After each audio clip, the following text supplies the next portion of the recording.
ഇന്നത്തെ റെസിപ്പി ഇഫ്താർ special bread pocket ആണ്. Video ഇഷ്ടമായാലും എല്ലാവരും ഒന്ന് ലൈക്ക് ചെയ്തേക്കണേ. പിന്നെ ചാനൽ സബ്സ്ക്രൈബ് ചെയ്യാതെ കാണുന്നവരുണ്ടെങ്കിൽ ഒന്ന് സബ്സ്ക്രൈബ് ചെയ്തേക്കണേ. അപ്പോൾ നമുക്കിനി വീഡിയോയിലേക്ക് പോകാം. ആദ്യം തന്നെ നമുക്ക് ഫില്ലിങ് റെഡിയാക്കി എടുക്കാം. ഇതിന് വേണ്ടിയിട്ട് ഞാനിവിടെ 200 ഗ്രാം ബോൺലെസ് ചിക്കനാണ് എടുത്തിരിക്കുന്നത്. ചിക്കൻ ഞാനിവിടെ ചെറിയ പീസുകളാക്കിയാണ് കട്ട് ചെയ്ത് വെച്ചിരിക്കുന്നത്. നമുക്കിതിലേക്ക് പൊടികൾ ചേർത്ത് കൊടുക്കാം. ഇതിലേക്ക് ഒരു അര ടീസ്പൂൺ ഉപ്പ് ചേർക്കുന്നുണ്ട്. 1 ടീസ്പൂൺ കാശ്മീരി മുളക് പൊടിയും 1/2 ടീസ്പൂൺ നല്ല എരിവെള്ള മുളക് പൊടിയും ചേർത്ത് കൊടുക്കുന്നുണ്ട്. ഇനി ഇതിലേക്ക് 1 ടീസ്പൂൺ മല്ലിപ്പൊടി ചേർത്ത് കൊടുക്കാം. ഇനി ഇതിലേക്ക് 1 ടേബിൾ സ്പൂൺ ഫ്രഷ് ക്രീം ചേർത്ത് കൊടുക്കുന്നുണ്ട്. ചിക്കൻ ഒന്ന് സോഫ്റ്റായി കിട്ടാൻ വേണ്ടിയിട്ടാണ് ഫ്രഷ് ക്രീം ചേർത്ത് കൊടുക്കുന്നത്. ഇനി ഇതിലേക്ക് 1 ടീസ്പൂൺ ഹോട്ട് സോസ് ചേർത്ത് കൊടുക്കുന്നുണ്ട്. ഇനി ഒരു 1/2 ടീസ്പൂൺ ചെറിയ ജീരകത്തിൻ്റെ പൊടിയും ചേർത്ത് കൊടുക്കാം. 1 ടീസ്പൂൺ ഇഞ്ചി വെളുത്തുള്ളി പേസ്റ്റ്, 1 ടേബിൾ സ്പൂൺ ഓയിൽ ചേർത്ത് കൊടുക്കാം. 1/2 ടീസ്പൂൺ നാരങ്ങ നീരും 1/4 ടീസ്പൂൺ കുരുമുളക് പൊടിയും ചേർത്ത് കൊടുക്കാം. എന്നിട്ട് നമുക്ക് ഇതെല്ലാം കൂടി നല്ലോണം ഒന്ന് മിക്സ് ചെയ്ത് കൊടുക്കാം. എന്നിട്ടൊരു 10 മിനിറ്റോളം മാറ്റി വയ്ക്കാം.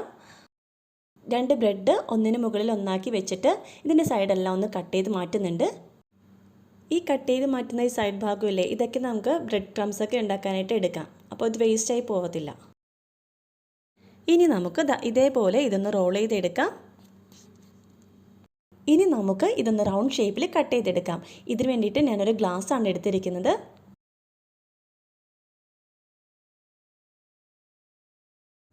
ഇതേപോലെ റൗണ്ട് ഷേപ്പിൽ കട്ട് ചെയ്തെടുക്കാം. ഇനി ഒരു ബൗളിലേക്ക് 2 മുട്ട പൊട്ടിച്ചൊഴിക്കുന്നുണ്ട്. അതിലേക്ക് കുറച്ച് ഉപ്പും കൂടി ചേർത്ത് ഇതൊന്ന് ബീറ്റ് ചെയ്തെടുക്കാം. ഞാനിവിടെ ഒരു പ്ലേറ്റിൽ കുറച്ച് ബ്രെഡ് ക്രംസ് എടുത്ത് വെച്ചിട്ടുണ്ട്. നമ്മൾ കട്ട് ചെയ്ത് വെച്ചേക്കുന്ന ബ്രെഡ് ഈ എഗ്ഗിലേക്ക് നല്ല രീതിക്ക് ഡിപ്പ് ചെയ്തെടുക്കാം. എന്നിട്ട് ബ്രെഡ് ക്രംസ് ഇതിലേക്ക് നല്ല രീതിക്ക് ഒന്ന് കോട്ട് ചെയ്ത് കൊടുക്കാം.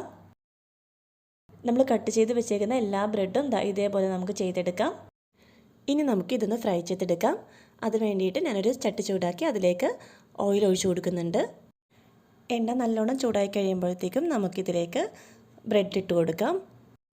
ഒരു സൈഡൊന്ന് പൊങ്ങി വരുമ്പോഴത്തേക്കും നമുക്ക് മറിച്ചിട്ട് അടുത്ത സൈഡും കൂടി ഒന്ന് ഫ്രൈ ചെയ്തെടുക്കാം. എന്നിട്ട് നല്ല രീതിക്ക് ഇതൊന്ന് പൊങ്ങി വരുമ്പോഴത്തേക്കും നമുക്ക് എണ്ണയിൽ നിന്നും കോരി മാറ്റാം. ഇതേപോലെ നമുക്ക് എല്ലാ ബ്രെഡും ഫ്രൈ ചെയ്തെടുക്കാം. ഇനി നമുക്ക് ചിക്കൻ ഒന്ന് കുക്ക് ചെയ്തെടുക്കാം. അതിന് വേണ്ടിയിട്ട് ഞാനൊരു പാൻ ചൂടാക്കിയിട്ട് അതിലേക്ക് 2 ടേബിൾ സ്പൂൺ വെളിച്ചെണ്ണ ഒഴിച്ചു കൊടുക്കുന്നുണ്ട്. എണ്ണ ചൂടായതിനു ശേഷം നമുക്ക് ചിക്കൻ ഇട്ട് കൊടുക്കാം. എന്നിട്ട് നമുക്ക് അടച്ച് വെച്ചിട്ടൊന്ന് ഒരു 15 മിനിറ്റോളം ഇതൊന്ന് കുക്ക് ചെയ്തെടുക്കാം. ഇടയ്ക്കൊന്ന് ഇളക്കി കൊടുക്കാം. ഇപ്പോൾ ഇവിടെ ചിക്കനൊക്കെ റെഡിയായി വന്നിട്ടുണ്ട്. ഇനി നമുക്ക് ഒരു സോസ് റെഡിയാക്കി എടുക്കാം. അതിന് വേണ്ടിയിട്ട് ഞാനൊരു ബൗളിലേക്ക് 1/4 കപ്പ് മയോണൈസ് എടുത്തിട്ടുണ്ട്. അതിലേക്ക് 1 ടേബിൾ സ്പൂൺ യോഗർട്ട് ഇട്ട് കൊടുക്കുന്നുണ്ട്. പിന്നെ കുറച്ച് ഉപ്പും കൂടി ചേർത്ത് നമുക്ക് നല്ലോണം ഒന്ന് മിക്സ് ചെയ്തെടുക്കാം. ഇനി നമുക്ക് നമ്മൾ നേരത്തെ ഫ്രൈ ചെയ്ത് വെച്ചേക്കുന്ന ബ്രെഡ് ഒന്ന് 2ആക്കി കട്ട് ചെയ്തെടുക്കാം. എന്നിട്ട് അതിലേക്ക് നമ്മൾ തയ്യാറാക്കി എടുത്ത സോസ് അതിലേക്ക് നല്ല രീതിക്കൊന്ന് സ്പ്രെഡ് ചെയ്ത് കൊടുക്കാം. എന്നിട്ട് ഇതിലേക്ക് നമ്മളുടെ ചിക്കൻ ഒന്ന് ഫില്ല് ചെയ്ത് കൊടുക്കാം. ഞാൻ ചിക്കൻ്റെ കൂടെ കുറച്ച് ക്യാരറ്റും കുക്കുംബറും കട്ട് ചെയ്തതും കൂടി വെച്ച് കൊടുത്തിട്ടുണ്ട്. നിങ്ങൾക്ക് ഇഷ്ടമുള്ള വെജിറ്റബിൾസ് ഇതിൻ്റെ കൂടെ നിങ്ങൾക്ക് ഫില്ല് ചെയ്ത് കൊടുക്കാവുന്നതാണ്. നല്ല ടേസ്റ്റി ആയിട്ടുള്ള ബ്രെഡ് പോക്കറ്റ് ഇവിടെ റെഡിയായി വന്നിട്ടുണ്ട്. അപ്പോൾ വീഡിയോ ഇഷ്ടമായാൽ ലൈക്ക് ചെയ്യാൻ മറക്കല്ലേ. ഇനി അടുത്തൊരു വീഡിയോ ആയിട്ട് വരാം. അതുവരെ ബായ്.